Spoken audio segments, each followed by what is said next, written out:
বিশ্বের সবচেয়ে শক্তিধর দেশ বলা হয় যুক্তরাষ্ট্রকে, কিন্তু মধ্যপ্রাচ্যের সাম্প্রতিক সংঘাতে তারা কি সত্যি জয়ী হতে পারছে?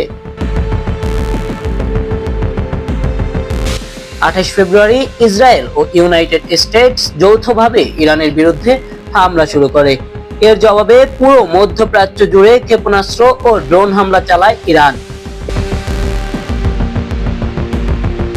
এই যুদ্ধের সবচেয়ে গুরুত্বপূর্ণ অংশ হয়ে ওঠে স্ট্রেইট অফ হরমুজ। বিশ্বের প্রায় 20% জ্বালানি এই পথ দিয়ে পরিবহন হয়। ইরান যখন এই পথ কার্যত বন্ধ করে দেয়, তখন বিশ্বজুড়ে জ্বালানির দাম হু হু করে বাড়তে শুরু করে।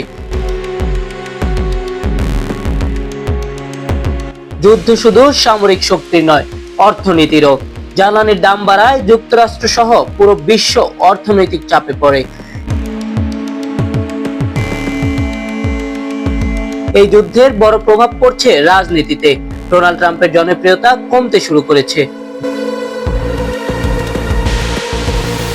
যদি ইরানে মার্কিন সেনার প্রাণহানি ঘটে, তাহলে রাজনৈতিকভাবে বড় ধাক্কা খেতে পারে ওয়াশিংটন।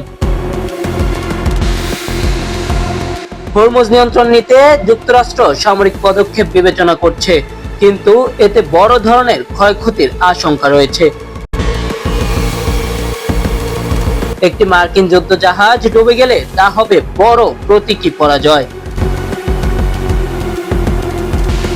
মধ্যপ্রাচ্যের মার্কিন মিত্র দেশগুলো এখন ঝুঁকির মধ্যে। কাতার, সৌদি আরব সহ বিভিন্ন দেশে হামলা বাড়ছে। জ্বালানি উৎপাদন কমে গেলে বিশ্ববাজারে এর প্রভাব হতে পারে ভয়াবহ। তাহলে প্রশ্ন থেকে যায়, সামরিক শক্তি থাকা সত্ত্বেও কেন যুক্তরাষ্ট্র নিশ্চিত জয় পাচ্ছে না? কাজী এস এম জিহাদ, নিউজ ডেস্ক, বাংলা দর্পণ।